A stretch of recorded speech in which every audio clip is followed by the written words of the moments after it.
আপনি অবশ্যই প্রায় সিনেমা সিরিয়ালে আদালতের দৃশ্য দেখেছেন এবং এই আদালতের দৃশ্যে হয়তো বা একটি সাধারণ জিনিসটিও লক্ষ্য করেছেন।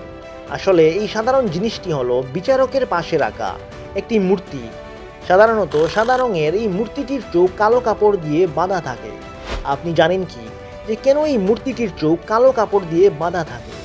আসলে লেডি জাস্টিস নামের এই মূর্তির চোখ কালো কাপড় দিয়ে বাঁধা হয় কারণ এটিকে সমতার প্রতীক বলে মনে করা হয়, যাতে ন্যায় বিচার করতে গিয়ে কারো প্রতি বৈষম্য না হয়।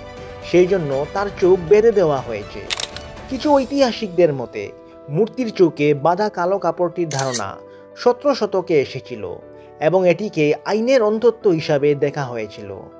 ন্যায় বিচারের দেবী অর্থাৎ লেডি জাস্টিস তার এক হাতে এক জোড়া দাড়িপাল্লা ধরে রেখেছেন। আসলে এই ধারণাটি মিশর থেকে এসেছে।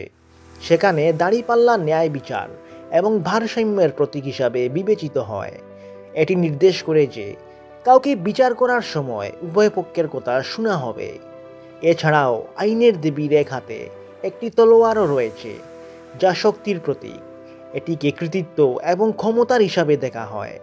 এর অর্থ হলো যা কিছু ন্যায় বিচার করা হয়েছে তা বাস্তবায়ন করার সমস্ত ক্ষমতা ন্যায় দেবীর রয়েছে। আশা করি বন্ধুরা আজকের এই ভিডিও থেকে অনেক কিছু জানতে পারলেন। যদি ভিডিওটি ভালো লাগে তাহলে লাইক এবং সাবস্ক্রাইব বাটনের পাশে থাকা বেল আইকনটি অন করুন। আজ বিদায় নিচ্ছি, দেখা হবে পরের ভিডিওতে।